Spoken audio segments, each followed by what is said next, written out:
let your hair get in the way. Can't be defined by Hi your guys, I'm Cheyenne. and I am Ia. And welcome back to the Grow and Glow podcast. What is this, week? 3. No, because we're going to be posting week 3. That's right. So this is week 4. No, I think this might be week 5. Wait, really? Yeah, because we have Let's Talk About Trauma, Protecting Your Peace. The one that we're posting tomorrow. And then the one after that we filmed last week. No, I'm not keeping up with our schedule. This might be 4 though. It's either 4 It's 4 or 5. but we're in the future. So by the time you guys see this, it'll probably be like damn near August. Probably. No, it'll probably be like middle of July. Yeah, middle of July. Because we're on top of it. We're making sure to get these episodes in for y'all on time. In a couple episodes, it'll probably be like mid-August, and we even filmed it at the beginning of July. So today we are talking about, is therapy worth it or not? A little vulnerable conversation today. Yikes! I mean, Cheyenne and I have both gone through therapy. We obviously both have our different experiences with them. So, we just wanted to chat more about it and give y'all our insight as to whether or not we really think it's beneficial, because some people have different takes on if they think therapy really helps or not. Yeah, and therapy is not for everybody. It's not. Let me say that. It is definitely not for everybody. Some people don't even realize they need therapy because they're like, I'm fine. Like, I'm not angry all the time. Like, I'm not traumatized. And then after the first episode, they're like, maybe I am. Like, wait a second. Hold on. Something's a little fishy here. Yeah, and you don't have to be traumatized to go to therapy. There's a lot of things you unintentionally do that you don't know the source of, and there will be a lot of things in your future, like becoming a parent, getting married, making big time decisions. That will trigger a lot of things you didn't know you even had problems with.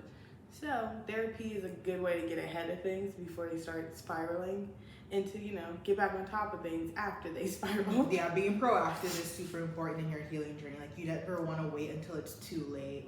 If you notice you're feeling off, you're like, I feel like I can grow more in this area of my life, then do something about it. Don't wait until you start spiraling, because that's not the most fun thing to go through when you're spiraling. A lot of people sometimes think therapy's too expensive, or they don't have, they can't afford it. A lot of the times your insurance covers some type of therapy or counseling or something. Or if not, if you're in college, most colleges offer free therapy. And take advantage of it. High schools offer counseling. Who else could we possibly be talking to? I'm pretty sure someone's job out there has some type of benefits that help with mental health. So definitely don't cut it out because you think it might be too expensive. We obviously weigh your options, but do research too, because you never know that you might be able to find something really affordable, but you won't know if you don't look for it. There's also a lot of self-help books and self-help journals. I've been doing a lot of that recently. Just guided healing journals. So everyone because there are a lot of people who are like, oh no, I'm not gonna go tell some random person I don't know about some very personal experiences that they've probably never ever been through. So there's ways to help yourself until you're ready to be vulnerable enough to share to somebody else. Yeah. So take advantage of them, do some research, and figure it all out. Yeah, no, for me with the self-help books, because I was in therapy for quite a bit of time, and something that I had to come to the realization was that I can't be in therapy for the rest of my life. At one point, I have to take the skills they taught me and apply it on my own. So definitely when I feel myself having those darker days, I do turn to those self-help books to really dive deep and what did this therapist teach me? How can I apply that to help me in this situation? Meanwhile, I'm gonna be on therapy for the rest of my life. It's okay, Mom. It's not gonna be consistently for sure, but when something new in my life is about to happen, of course I'm gonna go tell somebody about it. One, especially if it's a good thing, because I love talking about myself. Two, if it's a tragic thing, let me get ahead of this, because I know what happens when I ignore it. And I know me becoming a mother is probably gonna trigger a bunch of things that I don't even know I need healed right now, or I think that I fully healed and I have not.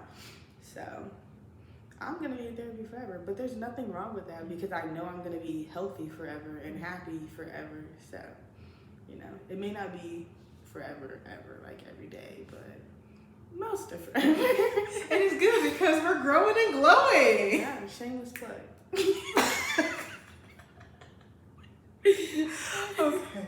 All right. So, but like, I don't know. I didn't get into therapy until something like really, really bad happened to me, and it was because my dad died. But like, at first I was like, I'm fine. I healed through it. Like everyone has to die at some point. Like I was really in denial for a long I think time. it was a denial of that. But I was in therapy, still in denial. So like, therapy's not a quick fix. That's something I want everyone to realize. You're not gonna go through one session and be like, I'm cured. No more depression. It doesn't no, work like that at all. It's gonna take a while, a fat while. Cause I went through the same thing. Like I started in high school, and then I was like, okay, I'm great. And then I got to college. I was like, I'm so down. I'm so not okay. Like I am not okay at all. And that's when I started back up again. And yeah. Yeah, I started. What was it? To like dive deep into When did I start there? Wasn't it June? No. Yeah, going into junior year of college. That's right, you did start. Yeah, It was 2021. Yeah, we're junior old. year of college. We're old. I'm 21 still, guys. You know, it was going into the summer going into like junior year of college. My dad died literally 2 weeks before school started. And I was like, oh, okay, let me call up my professors and tell them I can't come to school. And I really was just like, all right, that's it. Like, I'm going to be home for a little bit. Like, with my family, we're going to grieve, and then I'm going to move back and then go back to normal. I was lying to myself because I was the complete opposite of what happened. But I started, like, my mom put all of, like, my younger siblings into, like, grief counseling. And she was like, you really need to take advantage of the free counseling at your school. And I was like, I don't need grief counseling, I'm fine. Like, I'm okay. And she was like, you still need to do it because maybe you're not okay. Or like, it'll still help you figure out how to deal with like someone dying. I realized I needed therapy once I think it was when I first realized, like the first time my brain realized, oh yeah, your dad's dead. Like, you're never seeing him again. And like, I had came back to San Jose, I think 2 days before he died. And I was like, I should have just stayed home. I convinced myself somehow if I would have stayed home for an extra 48 hours, he wouldn't have died. And I was like, I don't know where that came from, but grief does some crazy shit to you. It really has you thinking the crazy shit. If I had only done this, literally, what if I just like, called them at this time? Like it really has you spiraling, thinking about all the what ifs and the possibilities. But it's like, there's nothing you could have done. Literally nothing anybody could have done. My mom is a medical professional and there's nothing she could have done. Yeah. Like, it was just like a weird thing, and like, it took me so long to just accept it. I think I was in therapy for like 9 months before I even like shed a tear in front of my therapist, because I was like, no, I don't know you. Like, I know what you look like and I know your first and last name, but I don't know you. Mm-hmm. You still have both of your parents. Like, you don't understand what I went through. My voice is still recovering from cheer camp, by the way. But yeah, like, I was just like, I don't know you. Why am I going to tell you all these deep, dark secrets about myself? For what? Yeah. But it's also, that was my trust issues coming in, because the experiences I had, I thought he was gonna think differently of me because of what I've gone through. Because you even thought that about me. You said it took you a long time to even open up to me, because you thought I would look at you differently based off of the shit you've gone through. It's just like, that's the experiences I've had in life. Like, when people get to know me, they either think differently of me or they start treating me differently. Like, they treat me like I'm fragile. And I'm like, I'm not fragile, don't do that. Like, yes, I've gone through these things, but those things aren't who I am. Mm-hmm. And like, therapy helped me realize you can still be vulnerable and tell everybody what you went through, because those things happen to you. They aren't who you are. And I was like, you're right, I guess. But I stopped going to that therapist because he was coming for my throat every session. And I was like, I'm not ready for you yet. I absolutely loved who he was, and like, he gave me so many good coping tools and coping mechanisms that I still like. I'm like, you know what? Let me go pull up that little thing Miguel sent me because I need it real fast. So like, it still helps, and I'm not in therapy right now. I was for a little bit. I was like shopping around for therapists, and I haven't found anybody I like click with just yet, but still looking, because there's 50 billion therapists in the world, and there's one of me. So there's somebody. There's someone for me. There's someone out there for her. Whether they be across the country, across the world, or down the street. Like, therapy really helped me realize, like, I'm, for lack of better words, real messed up. But like, you know, it's not in a bad way to me. Like, that's just part of my story. It's not my whole story. It's just a little part of it, a little beginning. How about you? When did you first do therapy? Because I know you said you started in high school, but I still don't even know why. Ooh, all right. So it was my sophomore year of high school. I honestly, I can't really pinpoint exactly what was my breaking point that made me be like, damn, I need help. Something just made her. So something like one day I was like, enough. I'm sick of this. But I just remember just being so anxious all the time and just more sad than happy. And I was like, okay, like this doesn't seem normal. And I remember going to my pediatrician at the time. I went to a doctor's appointment with my mom and her. And she's like, you know what, Ia, like for you to even acknowledge that you feel like something doesn't feel right is a big step. So like, let's refer you to a therapist and like go from there. Like, I'm not saying something's wrong with you, but if you're if you're feeling like this doesn't seem like me, then obviously, you know, we want to help you, you know, get down to the bottom of it. So I started therapy, amazing therapist. I really did learn from her. My first session just started bawling my eyes. The first one. Bro, I tried holding it in. You know, the first one kind of getting to know you and, you know, not getting too deep into things. And then at one point I just started bawling my eyes out. I feel like that's very on brand for you. It's very on brand for That's me. so on brand. The first session, so how are you? What's your name?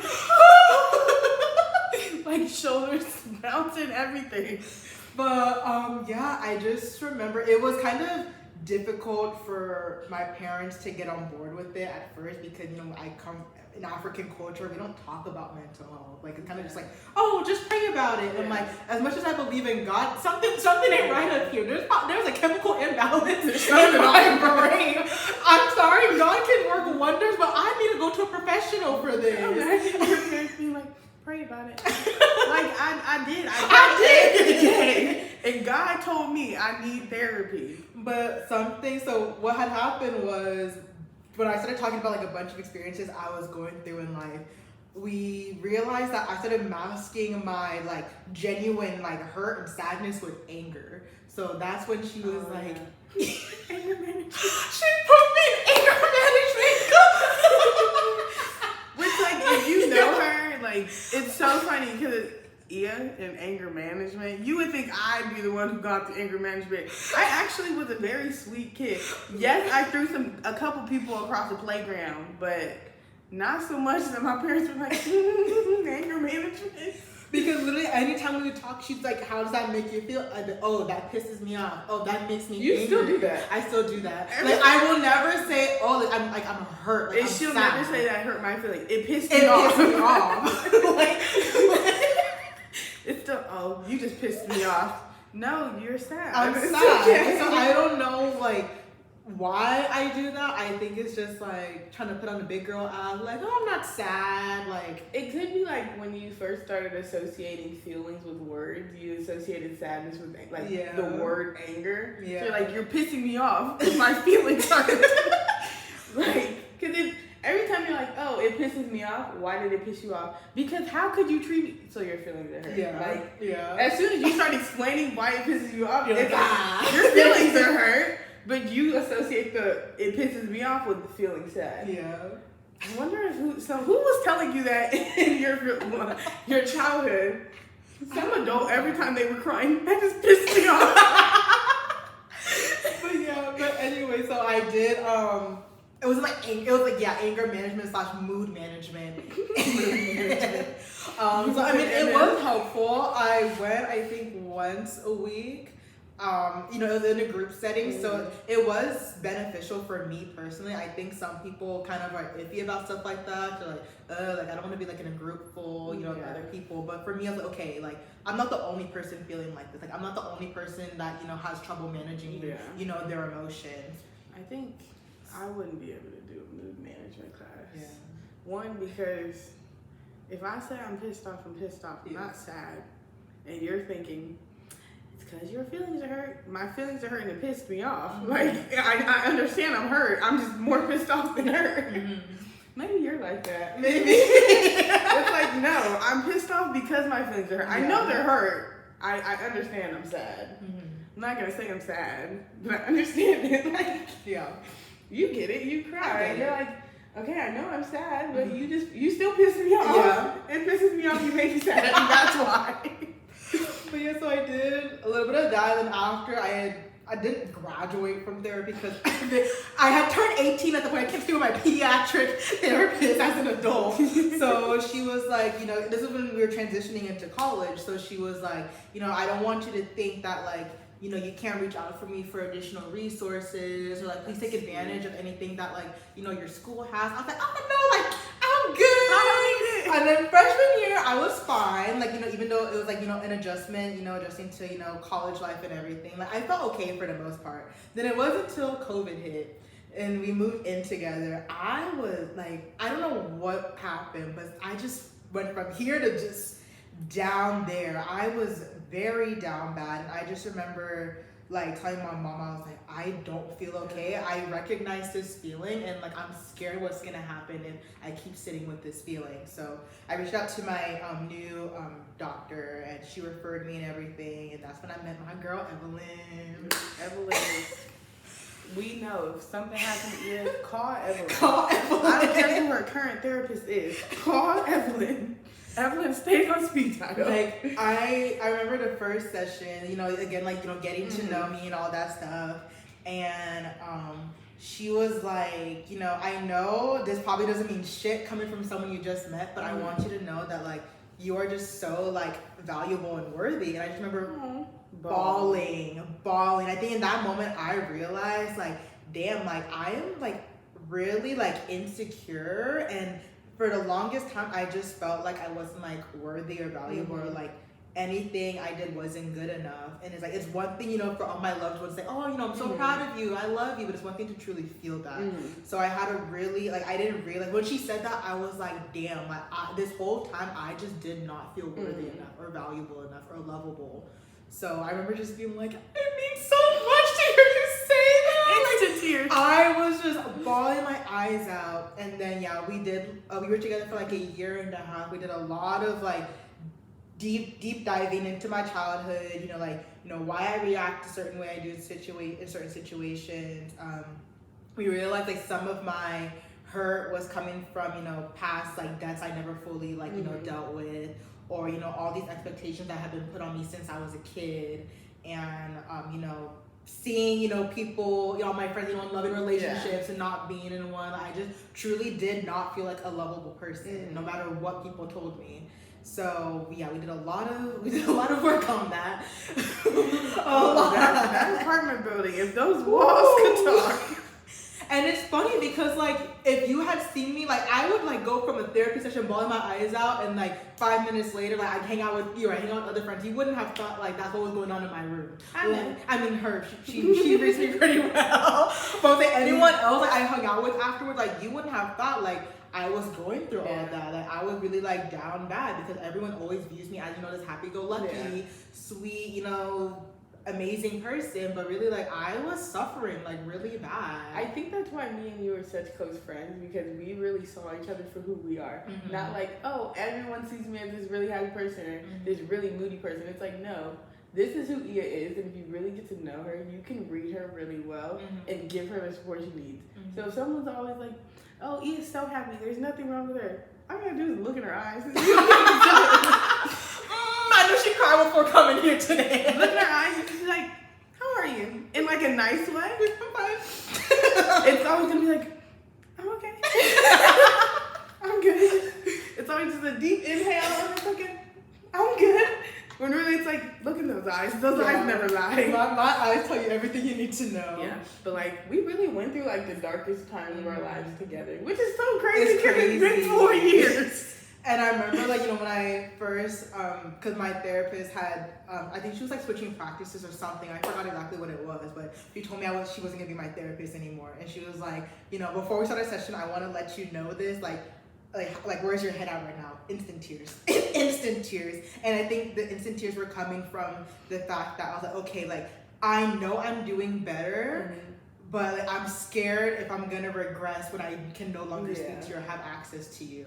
And we had a very long conversation about it. She was like, yeah, like you are beyond like your years. You're one of the most like wise, like mature clients I've ever had, and like I know like what we have, like what I've taught you in our sessions, like you're gonna utilize them to the best of your ability. And one thing she also told me was that you didn't come to therapy, to cure the depression. Depression is something you're always gonna have, but you have the skills now to cope and to like know like what works for you in certain situations. So I was like, okay, all right, I can do this. I can do it. She wrote me like the sweetest like goodbye letter in our last session, and I read that to myself like whenever I'm having those really dark moments, and I'm just like, okay, like I can do this. Like I have the tools. I'm equipped with it.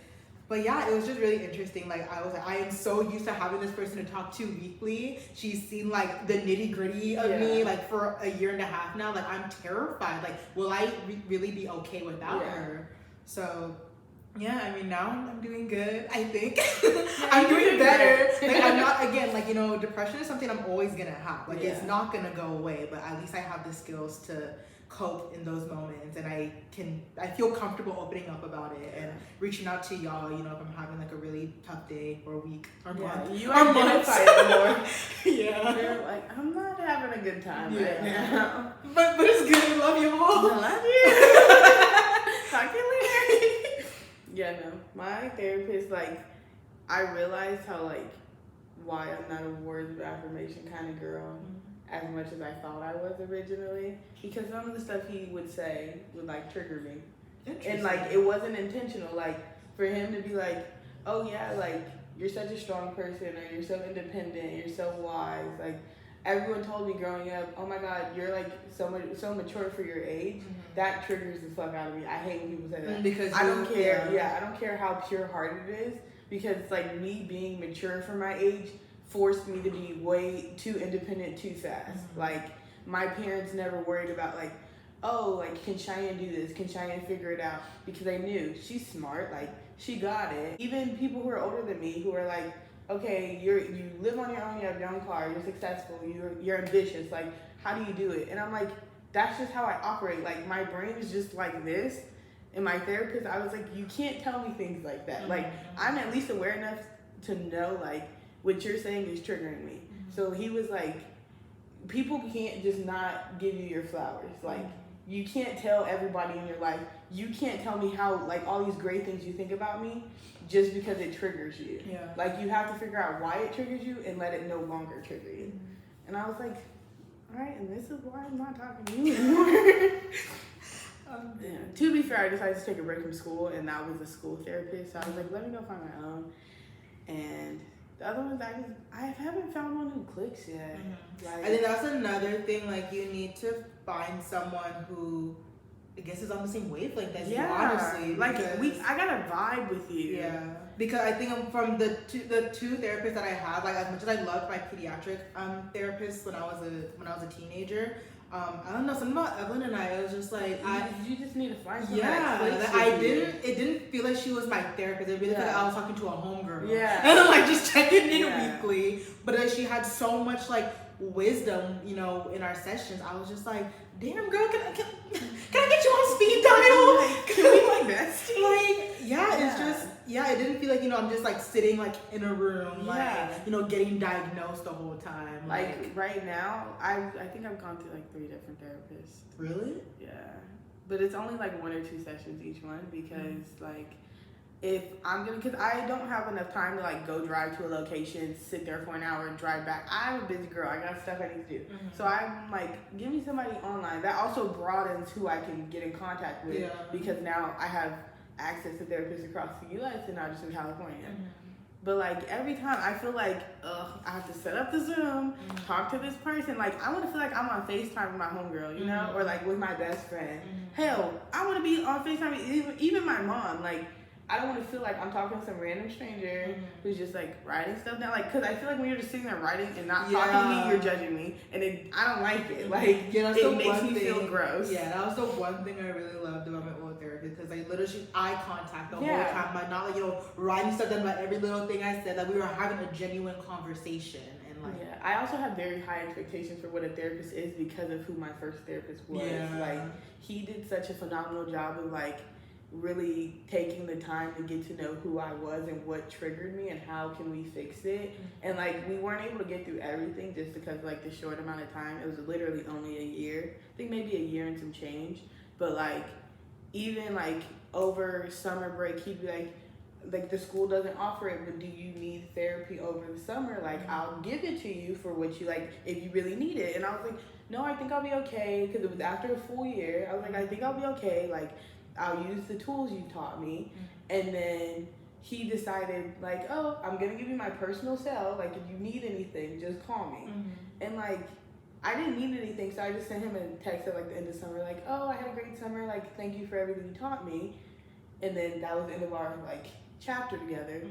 But now I'm expecting stuff like that from my other therapist. Like, I want you to go above and beyond and make sure I'm okay, because this is what I pay you for. Like, I'm paying you to help me figure out why am I the way I am, or like, why does like this make me tick, or why does this piss me off?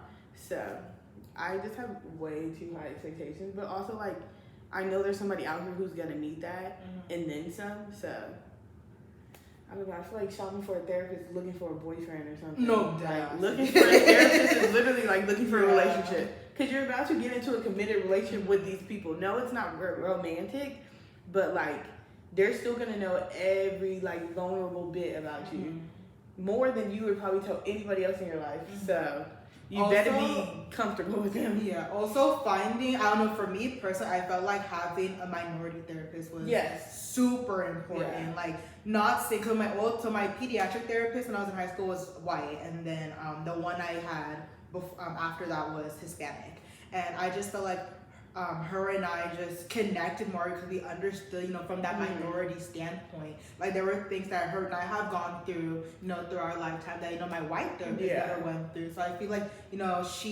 my white therapist, like, she heard me, but she wasn't really, like, hearing me. Yeah. Like, My first therapist was black, so I was like, you get me, I get you, like, we're here with it. It may take me a while to get here with you, but we're here with it. And like, when I would explain things that only happen in black households, he was like, no, I understand it. Like, I know what it's like to be raised by a black mother who's just trying everything she can to make you a great person. So I just need to I think I really need an African-American therapist, because that is what I know I surround myself with. That's who I thrive around. So. I was talking about parenting a lot with Evelyn. I was like, honestly, like, because she had asked me one time, about like, the household I grew up in and everything. And I was like, honestly, like, I'm not saying my parents were bad parents by all means. Like, I love them to death. Like, they have raised me to be an amazing woman. But, I will say there are certain things where I'm just like, damn, like, the way you parented me in this situation, like, this is why I act this way in these situations. And she, like, was totally, like, understanding. She's like, I am not by any means saying to excuse how they act in certain situations, but she will sit down with them one day and just, like, talk to them about it. Because at the end of the day, like, they're parenting you based off the way they were parented. Yeah. And, it can be a lot of pressure, raising, a first generation child, in America. Yeah. So, one time I grew a pair of cojones and sat down with them and, talked a little bit with them about, the way they were brought up. Yeah. And I was like, okay, like, why did you act this way, in this situation with me and all that stuff. And the more I heard them, I was like, damn. I'm like, I see it. And I think even the first time I had a panic attack was my senior year of high school. My dad did not know what to do. Oh, you told me that story. My dad was free. Like, I was like hyperventilating. Like, I couldn't breathe. He was like, do I need to call 911? Like, what's going on? He's calling my mom at work. She was in a staff meeting, so she's not answering the phone. He's like freaking out, and I'm just like, I can't. Like, I'm just like, but if you know Papa Mo, like, that's so cute. He was really trying. He was trying, and I nothing. He was like, what do you need help with? I don't know. I was just freaking out. He brought me water. Eventually, like, it calmed down and stuff. But I remember, like, the next day, like, he recently know what to do when someone has a panic attack. Oh, that's And cute. it's just crazy because I'm just like, in our culture, like, that stuff is not talked about.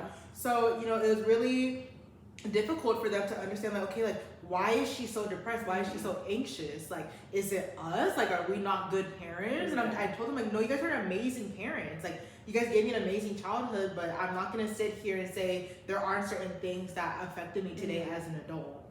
Yeah, I think like anxiety is a big one, but I think mental health in general is very like stigmatized in the world because it's always just like, oh, they're crazy, or like if you go to like a mental hospital to get treatment because you really are at your breaking point, it's like, oh, they went crazy or they went psycho. And like even our generation, we joke about it a lot, like, oh, want to go on a grippy sock vacation, but like the world is so traumatized that like it becomes a joke. And like when you think about it, it's kind of sad. Like, oh, you can't say certain things because this person will get pissed off or triggered, and like you can't do this because this person like might go crazy. And like that's what I thought as a kid growing up, that like if you had anxiety or if you had depression, they're crazy. Like they're weird. There's something wrong with it. Or just if you have depression, they're just sad. All the Yeah. time. Or like in the black community, at least, like, what are you depressed about? You got a roof over your head. You get all the clothes you want. Like, what I wear and where I live has nothing to do with what's going on in my head. Like, and it took me a while to realize how mental health looks different for everybody. Yeah. Because literally, like, again, like Cheyenne said earlier, like, you can look at me and not think like I went through freaking anger management like class. Like, it really, like, everyone shows up differently with their mental health. And like, you know, it's not a one size fits all type thing. Like, some people really lash out, and those are the ones we label as crazy. Some people get really sad. Those are the ones we're like, oh, they're just so sad. They're absolutely all no the time. reason. They Like, just, you know, or they're rain cloud over them. They're all a the Debbie time. Downer. They always want to find something to complain about. Or like if you get upset, they're angry. Watch them. They got a short fuse. Like, we're always so quick to put people in a box, and it's never like, why are they like this? Like, you ever notice so and so when it used to be the life of the party and now they're just so sad all the time?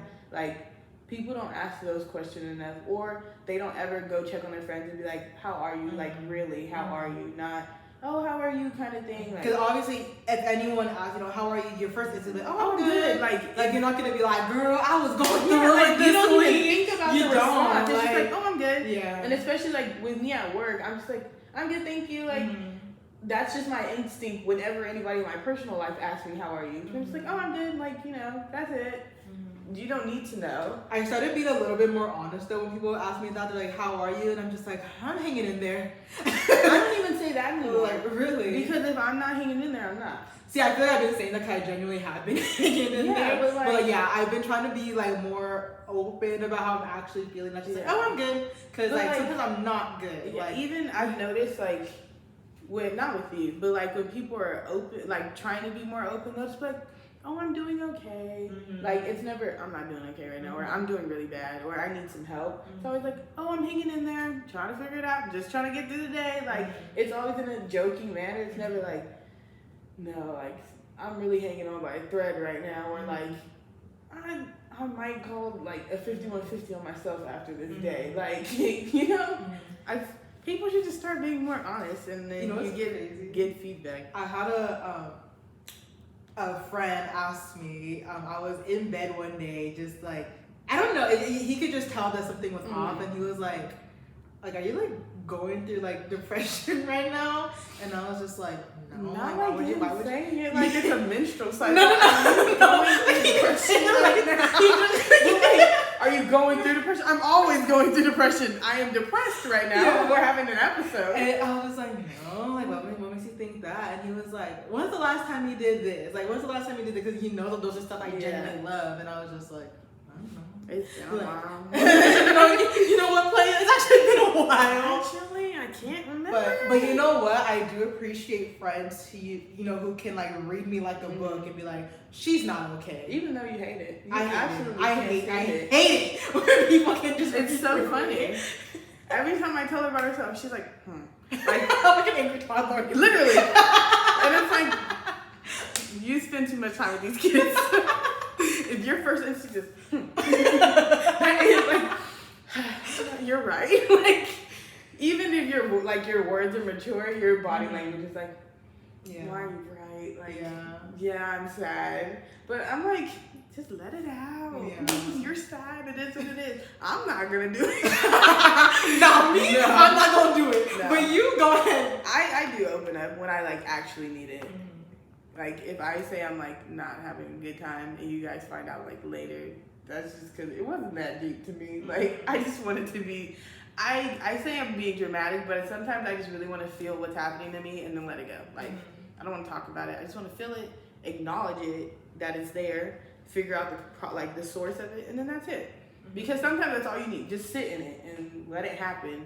Accept the fact that like, hey, I'm like going through a really depressive episode right now, or like I really need to call my therapist or call a friend. Hell, talk to myself.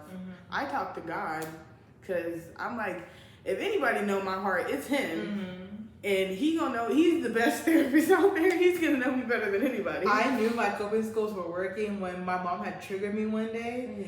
And then I immediately, instead of like lashing out, I went to my notes. I was like, I wrote down the action that happened, why I labeled that action as disrespect, how it's making me feel, and like what I can do about it moving forward. I was like, look at me. I'm really breaking it down for myself. I knew I was using the skills I was taught when me and my mom got into an argument. And usually, if anybody knows me, I'm quick to yell or I'm quick to cry if I get angry. But I think I cry out of anger because I'm like, oh, I want to, like, it's like I want to attack. But like, I start yelling with my mom usually because I feel like you're not listening to me. And I realized I was coping because I was like, I'm not crying, I'm not yelling, but I'm going to tell you, hey, Mom, you're talking to me as if I'm one of the kids. I understand I am your child, but I'm not a child. So let's talk to each other with some respect. I'm not getting angry. I'm not raising my voice. I'm not being disrespectful at all. I'm just telling you how I feel. And I'm letting you know, you talking to me as if I'm a child or I can't understand what you're saying. It pisses me off. And I don't cuss at my mom, but I cussed around her. And I almost cussed that day. So that's how I knew I was healing because I didn't raise my voice. I didn't get upset.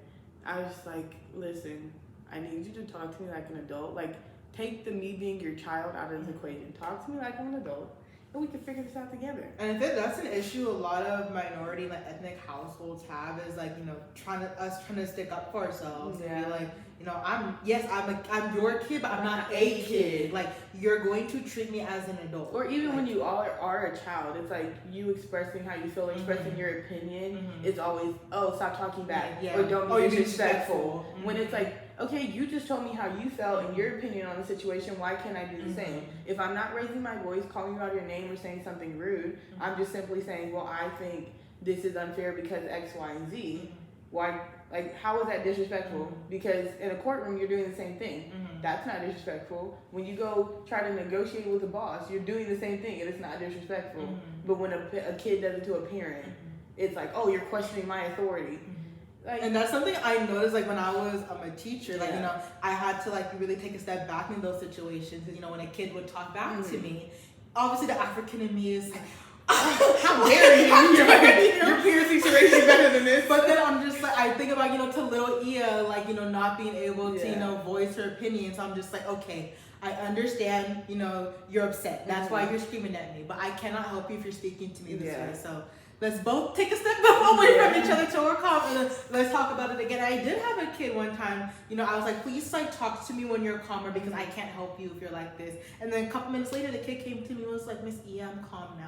And like we had a conversation about it. But it's like giving children that same respect so you guys can have a decent conversation, because children are a lot smarter than we give them credit for. They are super smart. Like, these kids are smart as hell. And like, I never understood why my mom would be like, oh, you can't talk back, you can't be disrespectful. If I was like, okay, why? Like, I'm asking, why am I getting in trouble? Like, explain it to me because this doesn't make sense to me. It's unfair, or I'm trying to state my piece.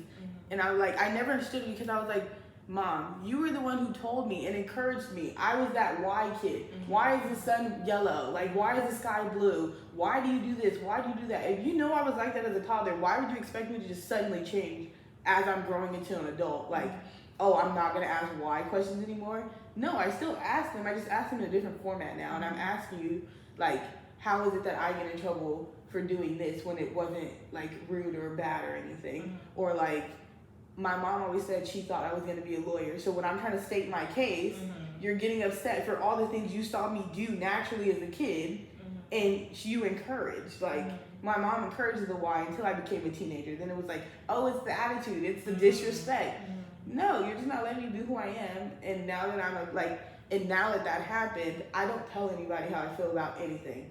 Like, every person who I've ever cut off is always like, I didn't even know you felt that way. Like, you didn't show me, you didn't explain, you didn't even hint at the fact that you, like, kind of felt this way. Or, like, when I told you I was going through a hard time, you're like, I had no idea, because I was taught, if you try to keep explaining yourself to people or why this happened, why you're feeling this way, why, it's going to be eventually, oh, I'm sick of hearing this, or you're disrespectful because you're getting angry. Like, there's a lot of anger behind it. So, like, you know, I figured that out in therapy. Yeah. Oh, boy. I figured out a lot of things that, like, because I couldn't figure out for a long time why, like, elementary, middle school Cheyenne and, like, high school Cheyenne were two different people. And I used to think it was just because I was growing up. And I was like, no, it wasn't that I was allowed to, like, not allowed to be myself. It was my mom was being more strict. And it had nothing to do with me. It had everything to do with the fact that I was born when she was 15. So, like, when I got into high school, 14, 15, like, that was a really hard time that I don't even remember, to be honest. I don't remember my freshman year of high school. I only remember my sophomore year based on, like, cheer events. Like, I really can't tell you anything that happened before my junior year of high school outside of school. Like, I blocked all of it out because I got in trouble so much all the time. And it was always like, you have an attitude problem. I don't have an attitude problem. You're just randomly being very strict, and I'm confused as to why. And when I try to figure it out, you're not helping me. But my therapist helped me figure out, like, how do I explain this? I was so confused and, like, distraught, and that was also the time my dad was not in my life anymore, that, like, my first instinct was to bottle everything in because I felt attacked on all sides. Or my parents are attacking me from this side, my bio dad's attacking me from this side. I'm getting hit with now being a high schooler, trying to figure out how to be a teenager. Like, now I'm showing more interest in being in relationships, but I know I'm not allowed to date. My mom didn't even know I had anxiety until I got into college. And it was like, when did we live in the grad? 2020? 2020 to 2021. So she found out, like, in between 2020 and 2021. But it was because in my house, if you saw me cry, it was probably because I was in trouble and my mom was screaming at me, or I was getting yelled at and I started crying, or, like, something really, really bad happened. But, like, you never saw me cry just because I was sad or I felt some type of way. You never, like, I was having panic attacks a lot, quite frequently, but I'm so good at self-soothing because I was just like, something's wrong with me, let me figure this out by myself. I'm so independent, I'm so wise for my age, let me figure it out. And yeah, so, like, I don't know, my therapist helped me figure out a lot about myself. And, like, there's still things I'm figuring out just because I'm, like, starting to put two and two together on my own. Like, oh, I am this way because I was parented this way, or my mom's this way, so in turn she treated me this way and I'm like this, or, like, you know. Also, my mom went through therapy, so and she still is in therapy. So, like, as a whole unit, our family's, like, expressing to each other more, like, hey, I don't like this, or hey, I just feel really sad. Like, you know, antidepressants isn't a stigma anymore. It's just, hey, now it's, hey, did you take your medicine? Like, I want to make sure you're staying on track to be okay. Or, like, do you feel like you don't need the medicine anymore? Do you feel like you need medicine? Like, at first it used to be a joke, like, my mom would be like, oh, are you depressed? And I'm like, no, because it was always, no, I'm not depressed. I'm functioning every day. Like, you don't see me sitting in bed all day, but that's not depression. Depression isn't, sometimes it is sitting in the bed in a You'd be surprised, the happiest people. The most functioning people are depressed because their brain just kind of goes into autopilot, and it's like, okay, I have to work, I have to do this, I have to do that, even though I don't want to, and inside my head I'm falling apart. Or at night when I get home, I'm just in my bed, I can't move, like I can't sleep, I can't eat, but also can't get out of my bed, I can't do anything. Like some of those like high functioning, it's called high functioning depression, because you're out to the outside world you're fine, and then to the inside world you're a hot mess. Even to your friends and family, like some of them don't know unless like you guys live together. So I don't know, therapy I really think could help a lot of people. Yeah, I feel like it'll help if you want it to help you. Yeah. Like it all starts with you at the end of the day. You know, no one is necessarily gonna be like, I mean, people might suggest therapy to you, but if you don't take that first step to like, you know what, let me try this out, then I had someone I suggested therapy to, and it was I saw how bad he needed it, and like it was to the point where I was damn near his therapist, like, and I'm like, you don't have to cry to them, you can just tell them what's going on. Like there's somebody out there who went through this exact same thing, so like go ask them. And it like kept getting worse, and then it was to the point where it was like, if you still want me in your life, you need to go to therapy, because it's getting really bad, and it's starting to affect me. And this was after I went to therapy, so I can identify, hey, this person's not going to be good for me if they keep going this way. And he still didn't want to go because it was the stigma. I'm not crazy, I don't need therapy, or like, why am I going to go tell some stranger about what's wrong with me? Even if after I suggested self-help books, or go talk to this trusted adult, go talk to this person you trust, your friend, somebody, obviously not just any friend, because your bestest friend in the world could also be encouraging some really, really unhealthy habits. So you want to make sure whoever you do talk to is encouraging very healthy and positive coping skills, of like, you know, going outside or something. Don't go to those people who encourage you to go be impulsive and spend all your money. You can, but not all the time. Not all the time. You need those people to tell you, no, that's not okay, or hey, maybe you need some help, and I can't do that for you. Yeah, I think one thing my old therapist has said to me, and I quote, she said, Ia, you can be a badass bitch and still be messy as fuck, and it's okay. Because, you know, she was like, Ia, like, you're a baddie. Like, you have so much going on for you, but at the same time, you have so much shit that is making you spiral, and it's okay.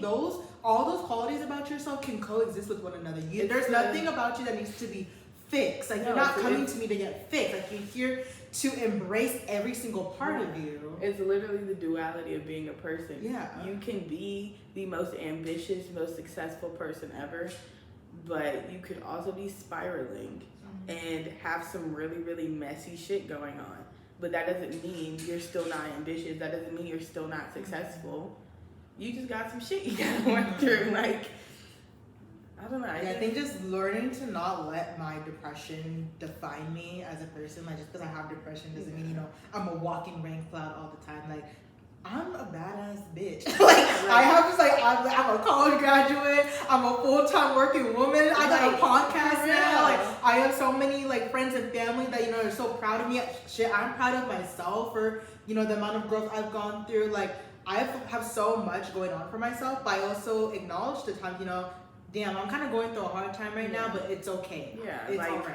It's okay to still feel like you're falling apart at the seams, because usually you think you're down here and really you're like way up here. Like, what you see and what other people see aren't the same at all. Like, I could feel like I'm not doing enough as an adult or as just a person of my age, but then I look back and I'm like, I'm doing really good. Like, thank the Lord, my mom raised me to be very ambitious and chase after every single little dream I have, because this fucking podcast was literally just a whatever, like, but it's the amount of people that like reached out to us, like, and the how much positive, we're helping them. It's like, damn, like, we really did like, that. The positive feedback and like everyone being like, you're making me feel more like comfortable being vulnerable, or them just telling us like, hey, your podcast is helping me realize X, Y, and Z. Like, stuff like that makes me realize, like, yes, I may be going through a depressive episode, but let me go read that text this one supporter sent me. Like, I'm helping somebody, and I feel like I'm not doing anything. And this person is like, that's everything I want to be. And I have to keep reminding myself that every single day. Like, every time I have a bad day, I'm like, there's somebody out there watching me, and it's like, I aspire to be like her, or I hope I can be half of what she's doing right now. And then I remember like my younger siblings, like, they're looking at me like, oh my God, my big sister's so cool. Like, she has her own place, her own car. She's like in college. She's going to be a lawyer. Like, she has a podcast.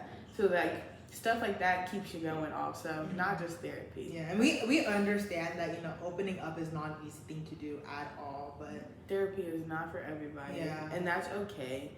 But healing is for healing everybody. is for everyone. Healing is for everyone. Therapy And is not. know that healing is not linear. It's very fluid. You're going to have amazing days, and you're gonna have days where you feel like you are at your breaking point, and it's okay. Not even just days.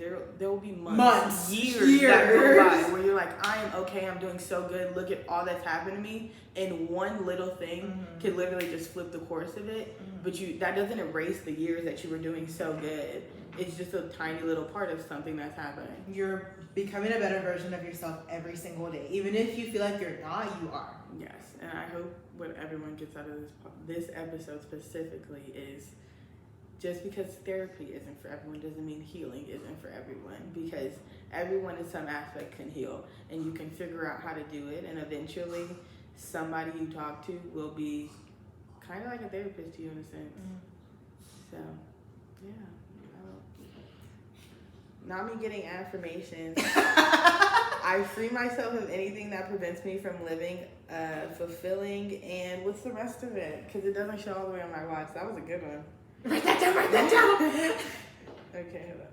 I free myself of anything that prevents me from living a fulfilling and happy life. Best way to end the podcast. Because, yes, we do post daily affirmations every day. So if you're not following us on IG, do that, because every morning you'll wake up to a nice little affirmation to start your day, right? Social media is a very negative place, so make sure, even if you're starting your healing journey, surround your life with the things you want it to be like, not with what it is right now. Because you're not living for who you are right now, you're living for your future self. Literally everything you want for yourself, that higher version of you have it already happened. It happened. You just have to start living in it now, so it can really start to happen. And you see the progress. Like, you'd be surprised, like, once you really start like living for yourself and, like, you know, really like taking that initiative, you know, to accomplish your goals and everything. You'd be so surprised how quickly things speed up for you. Yeah, and the quote that I've started to like write down a lot is, I can't be praying for an A+ life and giving C+ work. So I can't be asking God for all these things or manifesting all this stuff in my head, and I'm just sitting on the couch all day, or I'm just doing my same day to day, like I'm not working for anything more kind of thing, you know? Like, be proactive. Be proactive, but, you know, don't let your, like, oh, I physically cannot do this right now, stop you from dreaming big. Because there is, you know, they always say have the faith of a mustard seed. Like, that little mustard seed could be like, I'm going to be a billionaire in 20 years. If you think that every day, you're going to subconsciously work harder.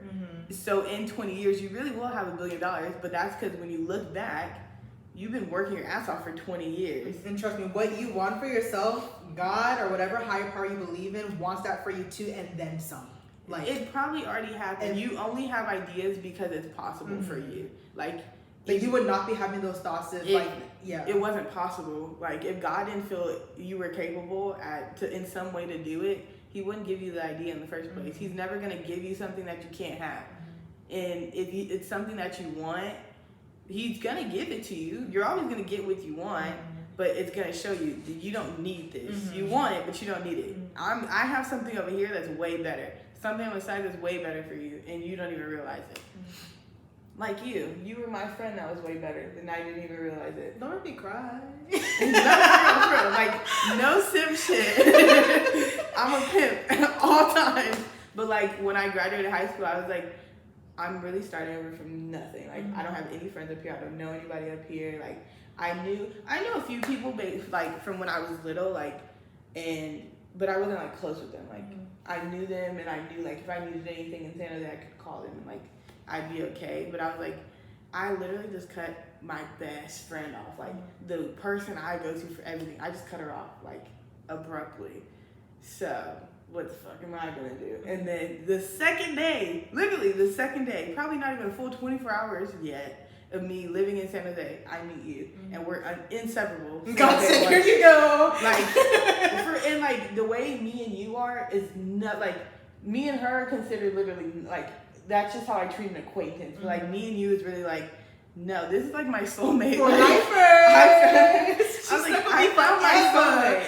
And I was like, I didn't even realize like I really want this like friendship to work out, or I want this relationship worked out. And God's like, bro, turn. Like, Literally, the wood is coming out of the elevator right now. And literally, it was just take a look to the right, because I was standing this way and the building's this way, and I was literally just like, let me look to the right. I don't know why, but let me look this way. And there you were walking out, and I was like, okay, I'm gonna trust you in everything you say, because I really was like, no, I want. And God was like, no, here's who you need. This is who's gonna get you through the rest of your life, because that stuff that happened before is nothing. Here's the person who's gonna be there for all the positive experiences, and like you see you have your first child and meet the love of your life.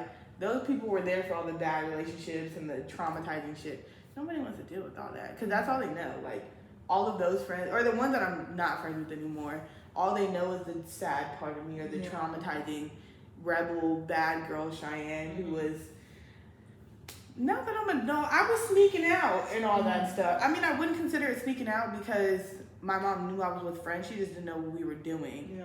So like they know that kind of Cheyenne, and the Cheyenne I am today, a little bit of her, just a little tiny bit of. I still get into some sticky situations with my friends, but she's the good one. She keeps me. I'm the little angel on her shoulder that reminds her, keep going. And I'm the Don't devil. give up. She's a devil on mine, but in a good way. Like, and when I tell you she's a devil on my shoulder in the best way possible, I loosen her up like, so much. Not that I was like I had like a stick up my ass all the time, but I was just so scared to take risk and like to mess up, and that was the thing that was coming up in therapy, that I was just so terrified of making mistakes and disappointing people. And then my therapist was just like, girl, like you are young, make mistakes, it's okay. The high expectations I had that my family placed on me. I had high expectations as a child academically, so I always like met those and surpassed them, like so much so by the time I was in second grade, I was working so hard. They were like, can she skip a grade? Like she knows all this stuff. You know what I'm saying? I was always reading like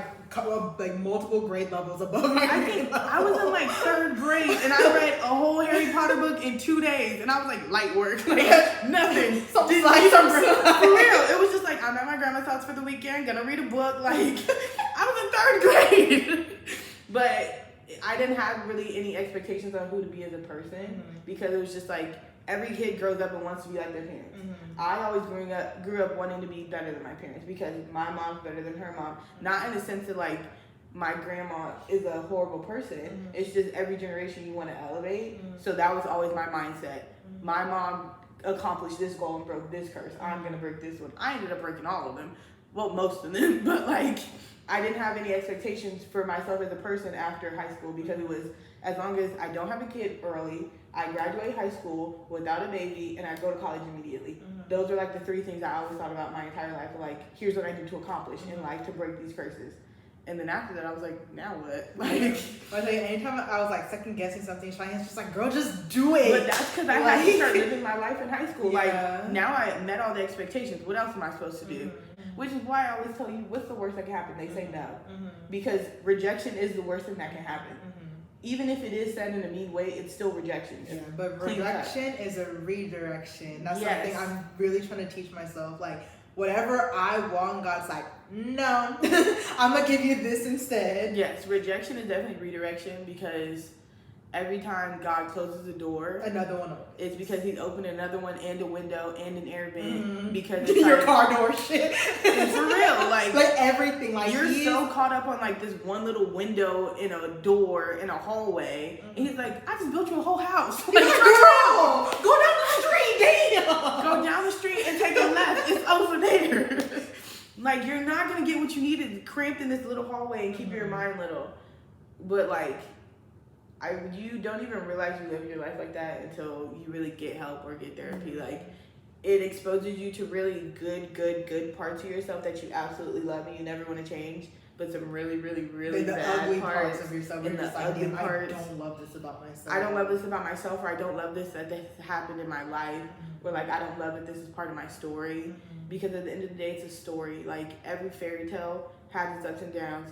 Rapunzel was trapped in a tower. Sleeping Beauty was pricked with a spindle. Like it's always some very bad thing that happens, and that's all you think about the whole time until it gets to the end, and you look back and it's like, oh, all this happened because of this, and now look at you. You're married. Worth it. Like you live in a castle. Yeah. You're a princess. So that's why I try to encourage people, if I know they're going through a hard time, no matter what, to go to therapy. Even now, like the people I've tried to and they didn't take my advice, I still wish them the best and I will forever pray for them. But like, you know, I'm still gonna encourage, like every time you hear my voice, I hope you hear, you should try therapy, it might help you. Not in like a condescending, you need therapy kind of way. Like in a genuine, like I want to see you do better for yourself. Like yeah, because I might go back to therapy for stuff like that, because even now I'm just like, I get really caught up on like I wish this person would have just ended up differently, or I wish this person would have acted differently, or if this person just did this one thing differently and they didn't react off of trauma, my life would be so much different because they'd be in it. Like, I still get caught up on shit like that, and I'm like, skirt, God said no. So who am I to question? That was definitely one thing I was learning in therapy too. Like I can't change people. Like people want to have to make that change for themselves. Like I remember I was talking about this one situation with family, and my therapist was like, "Yeah, like what could you have done? Like actually, so like sit here and tell me like what you think you could have done to change the outcome of that situation or that person." And I couldn't think of anything. She was like, "Exactly." There's nothing you can do. She was like, "People change because they want to. Like you are not put on this earth to change anybody but yourself. Because you really have no control over anybody else." And like, I always think like, maybe a part of me always thinks people are lying, because like you really never know someone's true heart, because only God knows your true heart, and only you know your true heart. Yeah. So like, I'm just like, I'm always gonna keep a little half an eye open, not a full eye, but half an eye open. One eye open when I'm sleeping. I should keep that in here.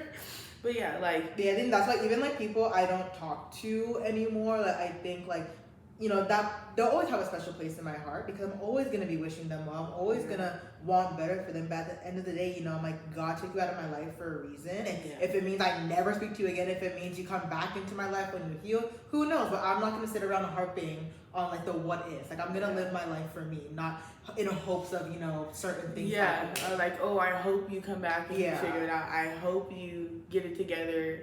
And I don't even think anymore, or I try not to. I still get caught up, but I try not to think anymore of like, I wish you just see how like better off I am without you, because I'm still living life for your gratification. Exactly. Like, no, I should be happy and be like, oh, I'm so much better off without them. Like, they're over there struggling, trying to figure it out. Like, I'm over here living my life, growing and glowing. Shameless plug. But like, we have this podcast, we're doing so great. Like, they're gonna see me anyway. Like, what's the point of me always trying to shove it down their throat and look at how good I'm doing? Because that just shows them, you're not. You miss me. They can know I'm in therapy. They can know I did struggle. Like, I needed some help for a little bit, but that doesn't mean I'm weak. That doesn't mean I'm less than because I needed the therapy. I feel like if someone's looking down at you for having therapy, you're already better than them, because they're not even self-aware enough to know that they need help, and they're judging you for getting it. Like you took the initiative to get help for yourself. Like that's something you should never ever be feel ashamed bad of. about. Like, you can't be ashamed of something you did to better yourself, because guess what? In 10 years, those people are going to be the ones being like, why am I so angry all the time? Like, it's so tiring being angry. All my relationships keep ending. Like, why can I never find someone like this person? Or every time someone does this to me, I just get so triggered, or I feel like everyone's attacking me. You're always going to start to question something that is consistently happening in your life. And then there's going to be that little voice in your head and be like, remember you should have got therapy when you were in your 20s? You should have. You should have at least tried it, because if it doesn't work, you can be like, oh, therapy doesn't work for me if you never know. That's the thing. At least you gave it a shot. Yeah, like, you know, you can't live the rest of your life. Like, I wonder if. Like, no, if you did it and it didn't work out, then so be it. For real, like if I were to say, oh, I'm never doing therapy again because it just doesn't work for me, no one would judge it. I stayed in therapy for a year and I've seen 4 different ones to try to find the one for me. And if I just feel like, oh, it's not for me, at least I tried it because now I genuinely know it's not for me. But if you go to one therapist for 1 week and be like, it's not for me, that person's not for you. Just like that relationship wasn't for you, that therapist is not for you. Like, I think everyone should go to therapy though. Yeah. So What she said. that's the answer to this question. Yeah. Is therapy really for you? And if you watch this whole episode, and it'll probably be like 30 to 45 minutes. So if you watch the whole 30 to 45 minutes, then the answer to your question is, therapy is for everyone at first. At first. That's the answer to the question. It's for everyone at first. It takes for you to get through it a little bit and get comfortable to realize, okay, this isn't helping me. I still feel the same. Or, hey, I feel incredible. Some people even feel worse when they go through therapy because they're really acknowledging and remembering, hey, all of this bad stuff happening. And then they're having someone else tell them, that's some really bad stuff that's happening to you. You're really messed up, but we're going to fix it. Like, they're not going to hear the we fix it part. They're here, you're really messed up. And some people don't like therapy for that reason. So, but like I said earlier, you can be a badass and still be messy. Don't let those messy parts of yourself dictate you as a person. Like, you're still an amazing individual who's capable of so much. Like, you're allowed to be human. Literally, you're being human. Like, you're gonna be angry, you're gonna be happy, you're gonna be sad, like, you're gonna feel everything all at once, and it's normal. Like, we would be robotic as hell if we were just 24/7, you know what I mean? Like, and even if you feel like no one gets me, no one's been through these exact experiences, just the same thing happened to them, but they didn't react how I did, or their parents didn't react how mine did. Okay, life would be so boring if everyone had the exact same experience all the time. That's why you find people who are similar to you, not the exact same, because there's no one the exact same with you. Even if someone like your doppelganger looks like you, that's a completely different person. They're not the same. They don't think the same. So they physically look like you, but they're not mentally in the same space as you. Or even like when you mentally connect with someone, you're gonna look and be like, this is nothing like me. Like, this person is who I am, but they look nothing like me. You're connected though. So even like identical twins, like they look exactly the same. They have but the they same have completely different personalities. Like, they're so the same. They have the exact same DNA, but it still shows you their personalities are completely different. They were genetically made to be the same person, and they still aren't the same person. Like, that just shows like therapy's not. It's not a fix everything, but it's also not the worst thing in the world, and it's not a really bad thing. I don't think it should be. We need to stop the stigma of therapy. Oh, you're crazy, yada yada yada. Like, no, like, or like you're really messed up because you go to therapy. And stop joking if people say they're in therapy. Don't be like, oh, you need to go talk to your therapist. You know what? I am gonna. I'm gonna tell her about you. I'm gonna hit her up right now. Matter of fact, I'm gonna call her and tell her I need a phone session after this to tell her about you because you just pissed me off. Like, I think everyone should try therapy, and if you have been in therapy, drop in the comments or whatever what you think your favorite coping mechanism that you learned is. And also, I mean, if you want more individual advice from Cheyenne and I, feel free to just shoot us a DM. Yes. Or any of our friends or family watching, you have our numbers. So you can hit us up too. Yeah. But just know, like, we're here for you guys. Like, we understand that this is a very heavy topic. So that's why, we're not trying to make it, as heavy. Yeah. We're trying to, make it, normalize it, honestly. That's why when everyone's like, oh, I watched your trauma, but you guys really dug in there deep. Because it's not that bad. Like, it happened to everybody. And when everyone's always so shocked about, like, oh my God, I didn't know you guys went through that. Because it happened. It happened. Like, but I'm not going to let that dictate the rest of my life. Like, it happened. I'm not going to talk about it all the time. Like, I'm literally, hey, so my grandpa died. The only thing I still talk about is my dad dying because he died less than 2 years ago. Like, I'm still recovering from that. So, like, shit happens. You live, you learn, and you keep on going. You just keep going. You keep trying to figure it out. As Dory said, just keep swimming. You really just got to roll with the punches. Okay, guys. So we do have to wrap up this conversation today. It was a fun one. I feel like I say that every intro, and now it's everyone's like, they're talking about their progression. How is that fun? It's like I say Fun it, as in like we enjoy, being vulnerable now at least. that, and also my voice has a hint of sarcasm in it, even though I'm being completely genuine. So like I like the way it sounds. Like it was a fun one, even though we know like that was deep. I'm gonna cry myself to sleep tonight. I'm gonna call him. No, I'm kidding. Matter of fact, now that this is the third week in a row that or like the 7 billionth time I've done this in a row, I'm just gonna keep this as the outro. Like that was fun.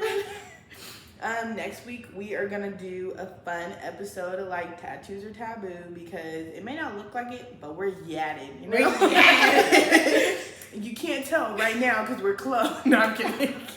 You can't tell, but we're tatted. All right. So we got some ink, and we're gonna talk about is it taboo or not. Yeah, obviously coming from minority ethnic household, they definitely have their own perceptions on tattoos, and you're like, and oh, it's not professional. Oh, parents who are like, body. you don't need tattoos. Yeah, but Cheyenne and I have our own reasons as to why we got the tattoos that we got, so we're gonna talk more about them. We're And gonna share our stories, talk about some future ones we have planned out, because I know I have one more. I don't know about you. I might convince her to get a couple more.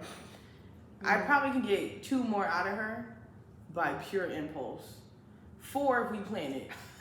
But that's just because she says I manipulate people, but not in a bad way. And I'm like, how do you manipulate someone in a good way? Anyway, we'll talk about that another. But yeah, we'll talk about more about how our tattoos, have actually helped us on our healing journey, believe it or not. And then we're also probably gonna combine that one with like our red flag, green flags, like a fun little activity thing.